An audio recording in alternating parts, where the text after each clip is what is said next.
예, 오늘 말씀 보겠습니다. 오늘 말씀은 이사야 40장 우리 27절부터 31절 말씀이 되겠습니다. 이사야 40장 우리 27절부터 31절 말씀. 예, 우리 화면에 송출 우리 된 그 화면을 보시고 또 성경을 찾으실 분은 찾으시고 우리 다 같이 합독하도록 하겠습니다. 시작. 야곱아, 네가 어찌하여 말하며 이스라엘아, 네가 어찌하여 이르기를 내 사정은 여호와께 숨겨졌으며 원통한 것은 내 하나님에게서 수리하심을 받지 못한다 하느냐? 너는 알지 못하였느냐? 듣지 못하였느냐? 영원하신 하나님 여호와 땅 끝까지 창조하신 자는 피곤치 아니하시며 곤비치 아니하시며 명철이 한이 없으시며 피곤한 자에게는 능력을 주시며 무능한 자에게는 힘을 더하시나니 소년이라도 피곤하며 곤비하며 장정이라도 넘어지며 자빠지되 오직 여호와를 앙망하는 자는 새 힘을 얻으리니 독수리의 날개치며 올라감 같을 것이요 다른 박질하여도 곤비치 아니하겠고 걸어가도 피곤치 아니하리로다. 아멘. 예, 오늘 이 시간에 또 이 말씀을 통해서 하나님이 우리에게 깨닫게 달라고 우리 예수여 한번 하시고 기도하겠습니다. 예수여, 하나님 아버지 오늘 성령으로 충만하게 주시고 깨닫게 하여 주셔서 하나님이 우리에게 주시는 말씀 가운데 우리가 은혜 받게 도와주시고 역사하여 주시옵소서. 아버지 깨닫게 하여 주시고 도와주시옵소서. 아버지 알게 하여 주시고 도와주시옵소서. 하나님이 우리에게 주시는 귀한 은혜가 우리 안에 넘칠 수 있도록 아버지 도와주시고 인도해 주시옵소서. 참으로 감사하며 예수 이름으로 기도했습니다. 아멘. 네, 오늘 설교 제목은 방 가운데 하나님을 앙망하는 자가 되겠습니다. 우리 하나님은 우리에게 늘 항상 새로운 힘을 주시는 분입니다. 이 명제가 저와 여러분의 삶에 여러분의 신앙 생활을 하는 가운데 단지 어떤 추상적인 어떤 또 우리가 머리로 배우는 그런 내용이 아니라 구체적으로 여러분이 체험해서 아멘 하고 화답할 수 있는 그런 구체적인 어떤 내용이 될 수 있기를 또 되었기를 바랍니다. 하나님이 우리를 거룩한 존재로 지으셨다는 얘기를 제가 참 많이 했는데요. 그렇게 지으셨지만 또 어느 한편으로 봤을 때 우리의 육신을 또 흙으로 지으셨어요. 근데 이제 흙이라고 하는 것은 흙으로 우리 육신을 지었기 때문에 이제 수명이 있게 되는 거거든요. 땅의 물질계에 있는 모든 것은 영원하지 않잖아요. 근데 물질계, 하나님이 만드신 피조세계 안에 있는 흙을 통해서 우리를 지으셨다는 것은 우리가 이제 무한한 존재가 됐다는 거죠. 그래서 시편에는 강건하면 80 산다고 얘기했고 하나님이 노아의 어떤 일로 인해서 우리 인생의 연한을 120년으로 잡은 그런 어떤 내용들을 우리가 볼 수 있는데 평균적으로도 기네스북에 120살을 넘긴 어떤 사례도 있지만 그것은 좀 기록을 봐야 할 것 같고 120년이 인생의 최대 연한인 건 맞는 것 같아요. 근데 어찌 됐든 하나님 우리 인간에게 이 육신을 허락하시면서 영원한 어떤 육신의 어떤 기능을 허락하진 않으셨다는 거죠. 그래서 뭔가 한계가 있고 또 죽는다는 것은 곧 또 불완전함을 또 의미하는 것일 수도 있고. 근데 이제 이런 이야기를 하게 되면 하나님이 인간을 불완전하게 지으셨냐 또 이런 또 엉뚱한 이야기를 또 하시는 분이 있어요. 그런 이야기를 하려는 것이 아니라 하나님 우리를 그분의 뜻대로 또 우리를 지으신 목적대로 완전하게 지으셨죠. 그런데 우리가 분명 영원한 존재로 지어지지는 않았다는 거예요. 물론 우리 영이 영원히 하나님을 만나고 사라지지 않는 영적 존재로서 지음을 받았어요. 그러나 또 우리의 구성체 중에 또 육신, 이 땅을 사는 이 육신이라고 하는 그 존재는 이 땅에 때가 되면 폐약해지고 힘이 빠지고 또 낡아지게 되고 또 결국에는 흙으로 돌아가게 되죠. 죽음이라는 걸 맞이하게 되죠. 성경적으로는 우리가 잔다 이렇게 표현할 수 있지만 나중에 이제 우리 몸을 떠난 영혼이 하나님과 영원히 또 우리가 육신이 있었을 때 어떻게 살았느냐를 따라서 믿음을 가졌느냐를 따라서 그 이후의 삶이 또 결정되지만 오늘 이 시간 이야기하고 싶은 것은 우리의 육체, 이 육체가 도대체 무엇인가? 그것을 좀 한번 생각을 해보고 싶다라는 생각이.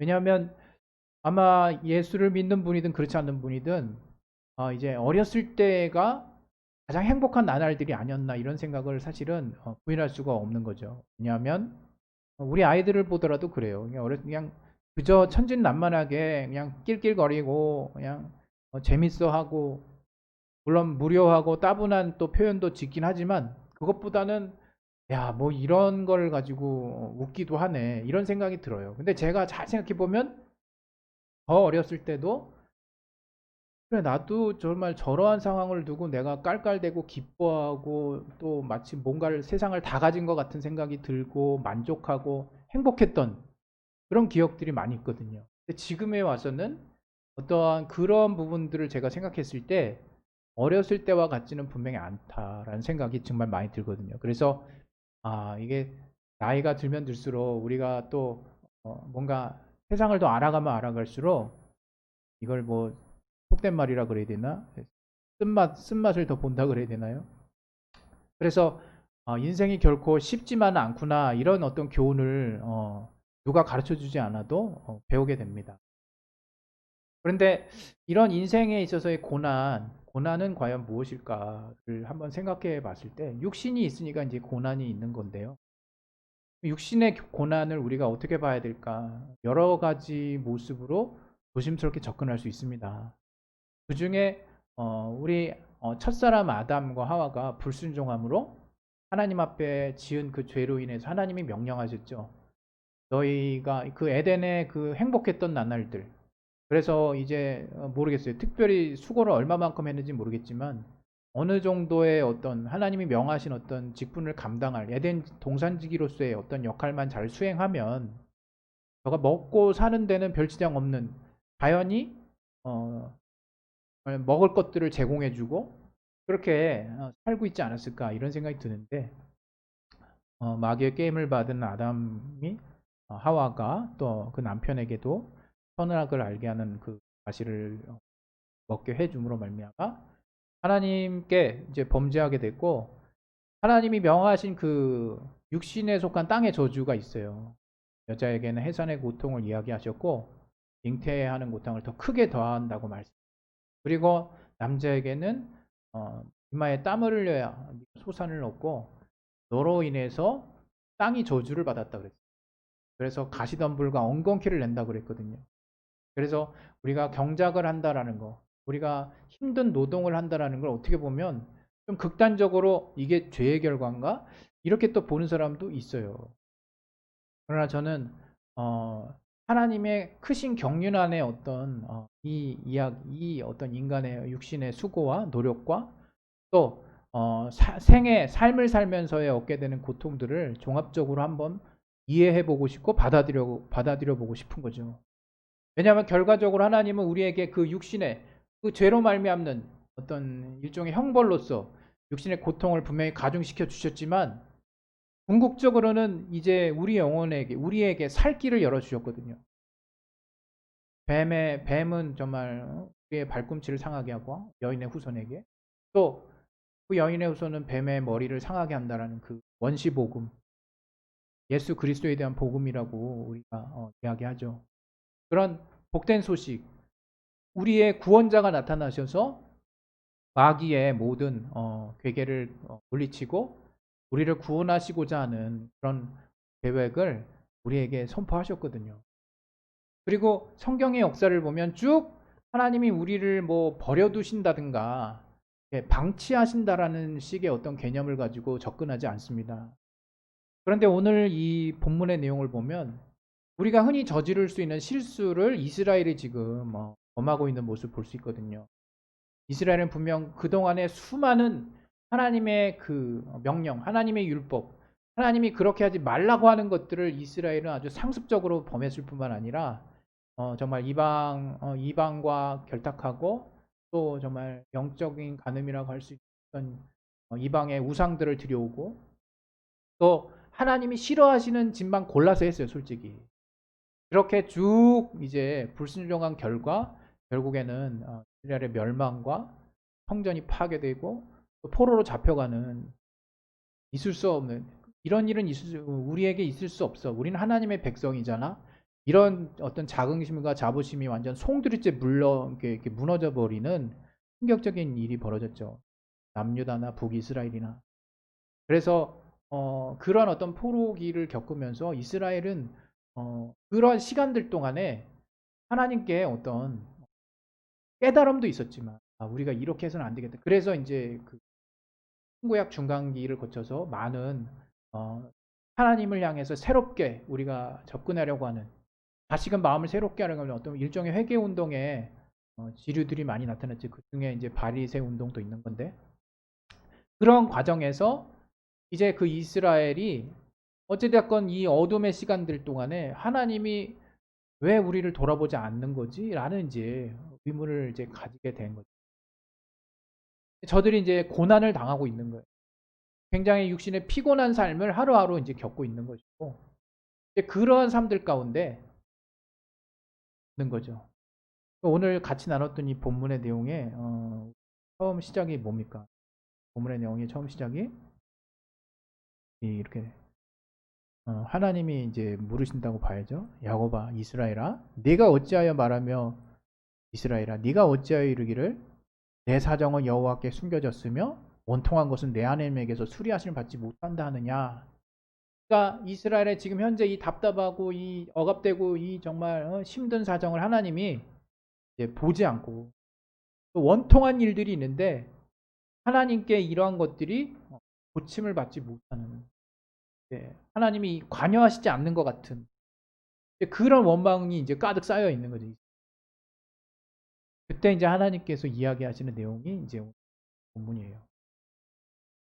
근데 우리가 지금 굉장히 복잡한 세상에 살고 있잖아요. 저도 잘 몰랐는데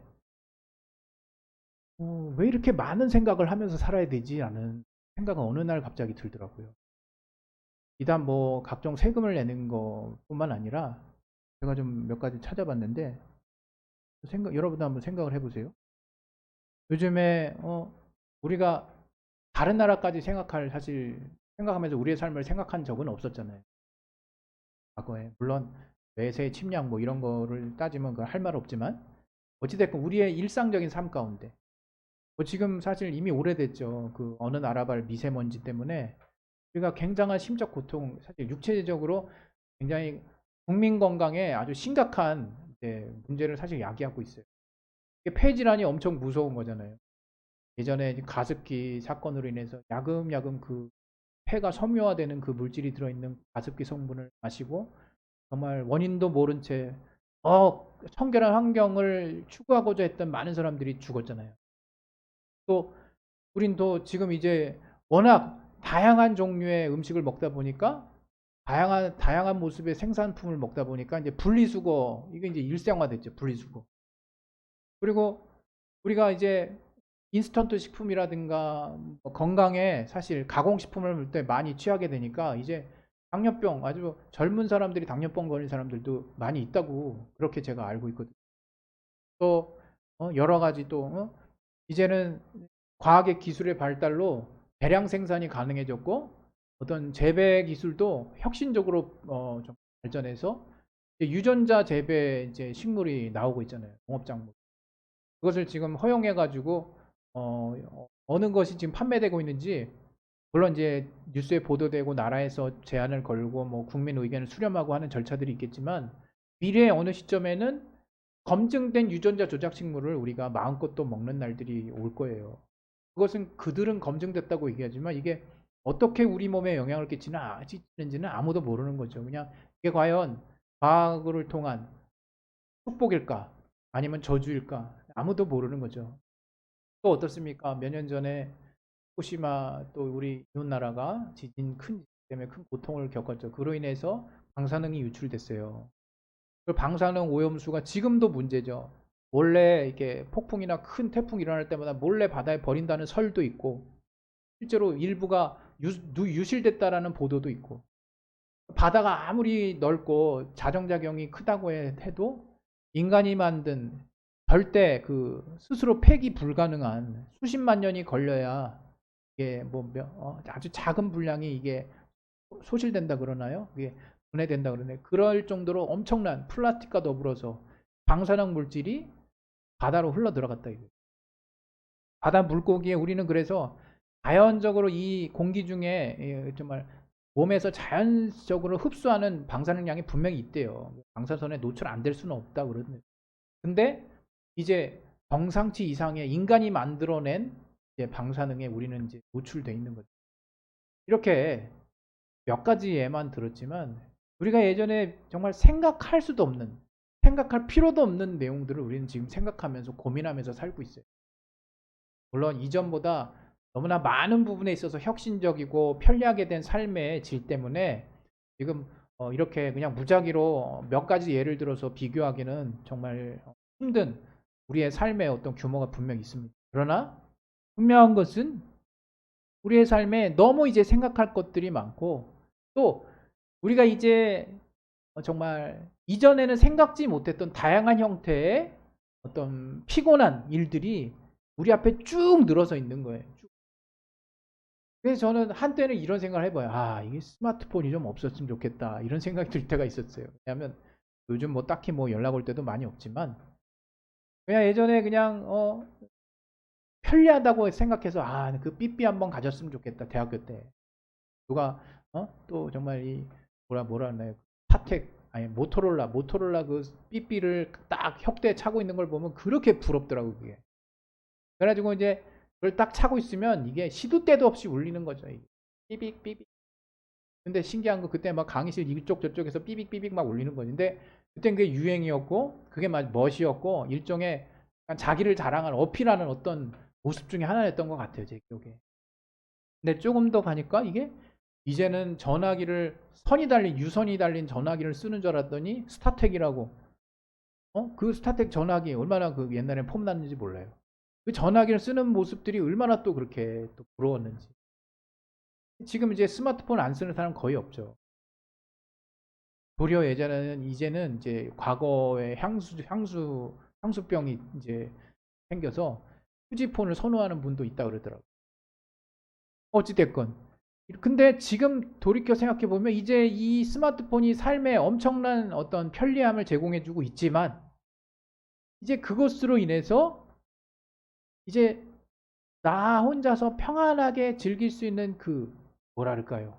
나만의 시간을 잡을 수 있는 그 어떤 그런 환경이 완전히 다 이제 이렇게 없어져 버린 것 같아요. 어떤 면에서. 아무 때나 그냥 수 때도 없이 필요하면 물론 스마트폰에 뭐 이렇게 여러 가지 시간을 확보할 수 있는 나만의 시간을 가질 수 있는 기능들이 있지만 그러기 어려운 상황들이 또 많이 있죠.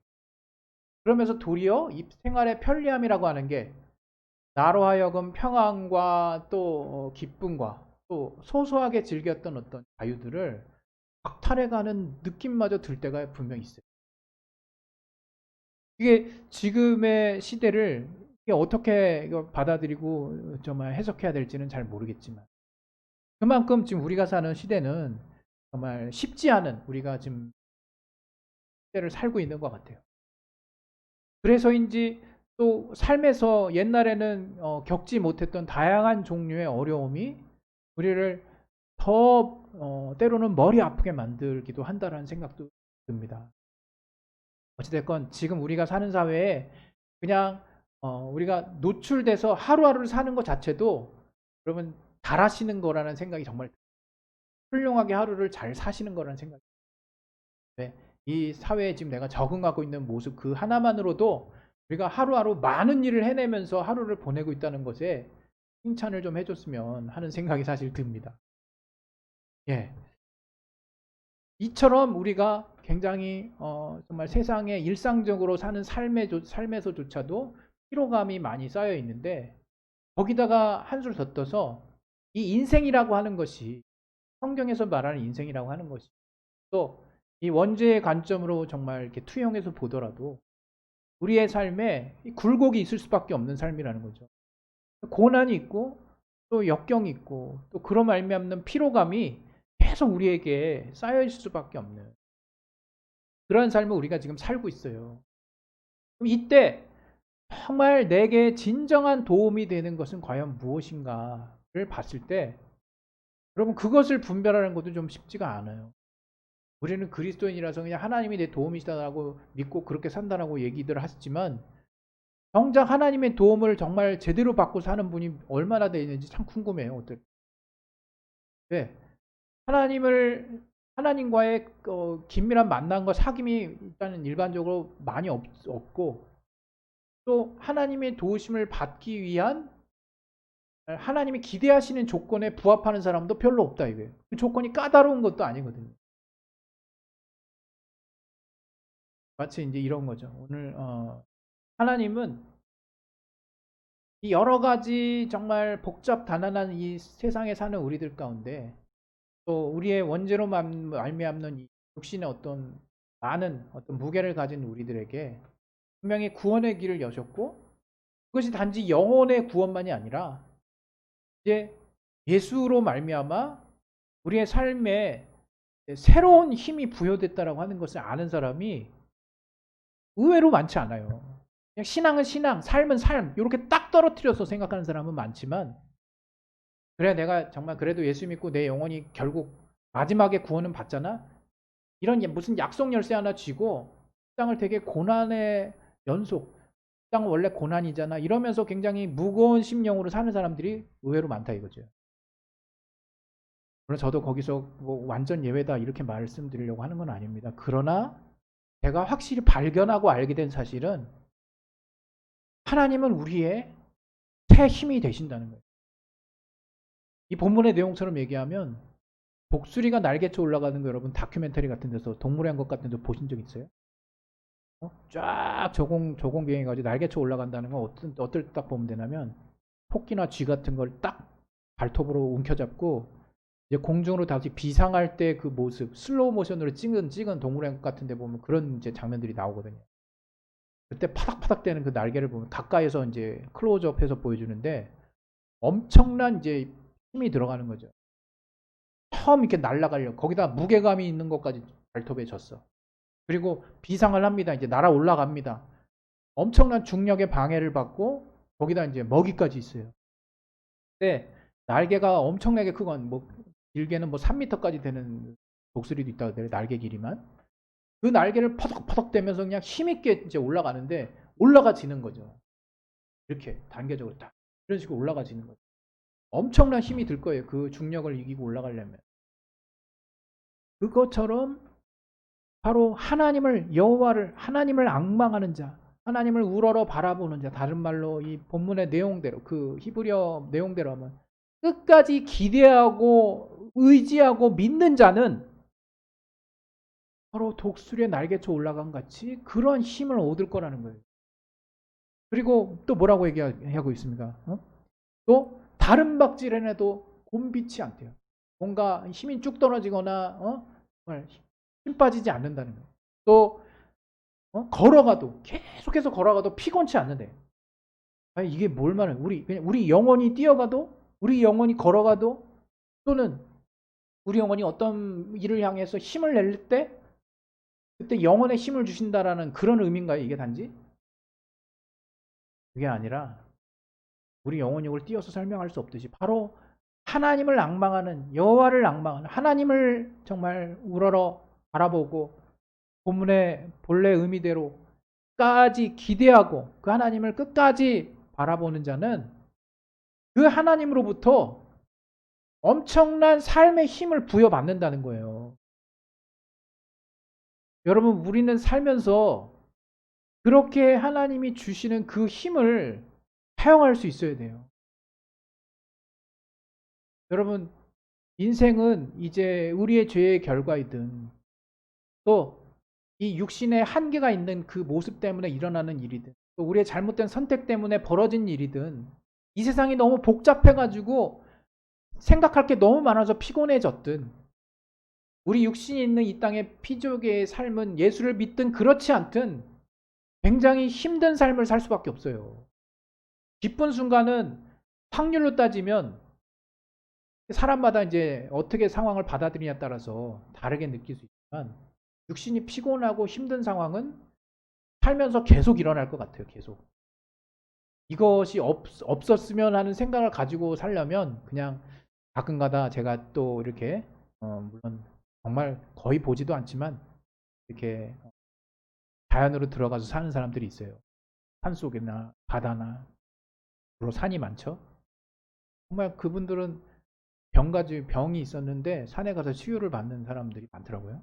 왜 치유가 되는지 생각해 봤는데 그냥 좋은 거 먹고 좋은 공기 마시고 이렇게 복잡한 생각할 필요가 없는 거야. 아무 생각도 안 하는 거죠. 그러면서 나 자신을 찾아가는, 회복해가는 과정들을 이게 좀 소소하게 보여주더라고요. 다 비슷한 어떤 상황들. 그러나 각자의 스토리가 있는 상황들. 그러나 그렇게 뭔가 단순하고 굉장히 불편할 것 같지만 뭔가 이렇게 별로 생각할 것 없는 그런 어떤 곳에서 자기 자신을 다시금 발견하는 어떤 모습들을 이렇게 보여줍니다. TV에서.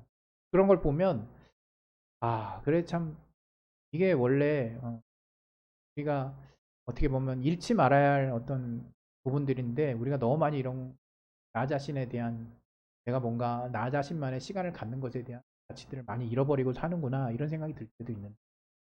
어찌됐건 우리는 그리스도인이라 이게 우리는 그리스도인. 그래서 이 세상에 벌어지는 많은 일들 가운데 하나하나 다 그 뭐랄까요 촉각을 곤두세우고 뭔가 센서를 작동시켜서 모든 일을 다 잘하려고 굉장히 의지적으로 사는 어떤 그런 때도 있고 그런 사람도 있죠. 그것을 잘못됐다고 말할 수는 없죠. 그러나 그런 모든 일을 우리가 다 일일이 다 최고로 잘할 수는 없어요. 그런 사람이 간혹 나온다 하더라도 그런 사람을 여러분이 샘플링 해서는 안 된다라고 저는 생각해요. 그냥 감히 넘보지 마라 그런 말이 아니라 그렇게 우리가 그렇게 지음받았다고 저는 생각하지 않는 거죠. 그럼 그런 많은 일을 못하는 존재로 지음받았느냐? 그런 어떤 능력 여부가 아니라 하나님이 우리에게 정말 하나님의 도우심을 통해서 하나님의 힘을 통해서 우리의 이 땅의 삶을 좀 더 풍요롭고 가치 있고 뭔가 역동적으로 살 수 있도록 그렇게 지으셨다라는 말씀을 드리려는 거예요.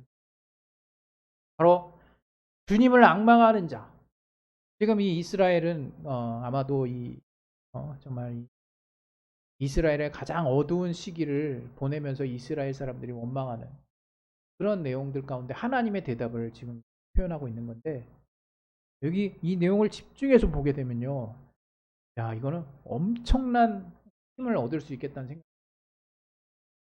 우리가 우리의 힘을 의지하지 말라는 거죠. 여기 소년은 피곤해. 우리 애들 보세요. 피곤한지를 몰라. 물론 때가 되면 자죠. 그냥 골아 떨어지지만 그 전까지 무슨 에너자이저 배터리를 장착한 것도 아닌데 시도 때도 없이 뛰고 다니고 깔깔대고 막 그냥 힘있게 정말 어디서 그 힘이 나오는지 그 작은 체구에서 계속 돌아다니죠. 계속 놀죠. 근데 피로하지도 않나 봐. 근데 30절에 보면 소년이라도 피곤하다는 거예요. 곤비하고. 또 장정 얼마나 그 힘이 세일 때입니까? 힘이 넘칠 때입니까? 장정이라도 넘어지고 자빠진다는 거예요. 하나님을 의지하지 않으면. 하나님은 소년이나 장정 같은 자들도 피곤하게 하시거나 자빠지게 한다는 거예요. 하실 수 있다는 거예요. 저들이 하나님을 의지하지 않는다면, 하나님을 끝까지 붙들지 않는다면, 이스라엘이 이 어두운 시간 동안에 정말 실망해버리고 이제 자신들의 생각을 하는 것이 아니라 너희들 끝까지 하나님을 한번 우러러 앙망하여 봐라. 끝까지 하나님을 기대하고 하나님을 한번 정말 지켜봐라. 그럼 과연 어떻게 되는지. 바로 독수리의 날개쳐 올라간 같이 너희의 정말 힘이 엄청나게 너희에게 부여되는 하나님이 주시는 그 새 힘이 너희 안에 가득할 거라는 걸 하나님 말씀하시는 거거든요. 제가 옛날에 어렸을 때 길 가다가 뭔 그렇게 철류, 고물 이런 것들을 주워다가 집에다 놨는지 몰라요. 왠지 그냥 땅만 보고 다녔어요. 그러다 가끔 동전도 주우면 기분 좋죠. 하수구에 빠진 막 이렇게 100원짜리 동전 막 줍고 그지같이 참. 근데 이게 그러다 보니까 이제 철가루 놀이도 많이 했거든요. 철가루 놀이. 딱 그냥 보면 뭡니까? 그냥 그냥 모래 자갈 막 그런 거 다 깔렸죠. 근데 자석을 사다가 그 모래를 한번 막 돌리면 펄가루만 딱 붙어서 어떻게 됩니까? 딱 들면 이게 줄줄이 딸려 올라가죠. 딸려 올라가요. 하나님의 힘이 그렇다고 생각해요. 우리의 삶은 복잡해요. 이것저것 섞여 있어요. 생각할 게 많아요. 또 어떻게 하나님 도움을 받아야 되나? 정말 너무 많은 인자들, 또 이 고통의 어떤 원인들, 또 내 앞에 너무 불현듯 급작스럽게 일어나는 일들, 모든 것들 다 일일이 다 하나하나 이게 이렇게 됐고 저렇게 돼서 저렇게 됐는데 하나님 도와주세요. 이럴 필요 없는 거죠. 우리가 하나님을 기대하고 있으면, 어떤 상황에서는 우리가 하나님을 믿고 있으면, 끝까지 그 마음을 내려놓지 않고 있다면 하나님으로부터 독수리의 날개쳐 올라간 같은 힘을 얻을 것이고, 정말 계속해서 달려가도 곤비치 아니하며 우리가 끝까지 걸어가도 피곤치 아니하는 하나님만이 주실 수 있는 힘으로 우리의 삶을 살 수가 있다는 거예요. 여러분, 인생은 분명히 피곤한 거 맞습니다. 인생은 복잡하고 생각할 거 많고 여러 가지, 정말 이틀을 정말 평안하게 살 수 없을 것 같은, 하루하루마다 여러 가지 정말 일들이 벌어지는 그러한 삶인데, 그 삶 가운데 그리스도인의 삶은 어떠해야 하느냐? 날마다 매 순간 하나님을 끝까지 기대하고 의지하는 그 믿음을 절대로 내려놓지 마시고, 그 믿음이 내 안에 항상 있다는 것을 가장 큰 자부심, 가장 큰 힘으로 여기셔서 그 믿음을 갖고 있는 순간에 하나님이 가장 합당한 때, 적절한 때, 필요한 때, 그때마다 응답하시고, 또 우리가 생각하는 그때 말고 하나님 생각하시는 그때에 하나님이 여러분의 삶을 완전하게 새롭게 바꿔주시는 그러한 힘과 능력으로 함께 하실 것입니다. 그런 하나님을 기대하셨으면 좋겠어요. 그래서 오늘 그 제목이 고난 가운데, 피곤함 가운데 하나님을 앙망하는 자, 그런 자가 진정 하나님으로부터 새로운 힘, 큰 힘, 하나님만이 주실 수 있는 힘을 얻을 수 있다는 것을 여러분이 꼭 믿고, 그 믿음대로 하루하루를 넉넉히 이겨내시면서 사실 수 있는 저와 여러분의 삶이 될 수 있기를 예수 이름으로 축원드립니다. 우리 시간에 기도하겠습니다. 기도하실 때 하나님은 정말 우리가 때로는 원망할 수밖에 없는 정말 어려운 우리 한계 안에서 다른 게 일절 보이지 않는 상황이 벌어질 수 있어요. 그러나 본문의 내용처럼 하나님은 우리에게 절대로 원망할 수 있지만 포기하지 말고 하나님을 앙망해라. 하나님을 우러러 하나님을 바라봐라. 끝까지 기대하고 포기하지 말아라. 그랬을 때 하나님은 우리에게 이 땅에서 줄 수 없는, 하나님만이 주실 수 있는 새로운 힘, 큰 힘, 이 땅을 넉넉히 이길 수 있는 그 힘을 주실 테니까 그 힘으로 정말 하루하루 하나님이 주시는 기쁨으로 살 수 있기를 바란다라고 주님이 약속하시는 것입니다. 우리 시간에 예수 한번 하시고 하나님의 힘을, 하나님을 끝까지 기대할 수 있도록, 하나님을 끝까지 믿을 수 있도록 하나님 내게 새 힘을 주시고, 예수로 말미암는 그 은혜를 내가 잃지 않도록, 정말 예수로 말미암아 얻어진 그 자녀의 권세와 그 믿음을 내가 끝까지 포기하지 않고 그 이름을 힘입어서 하나님 앞에 끝까지 나아갈 수 있도록 도와달라고 예수에 한 번씩 기도하겠습니다. 예수요! 하나님 아버지, 성령으로 충만하게 해주시고 도와주시옵소서. 하나님, 우리에게 알게 하시는 귀한 은혜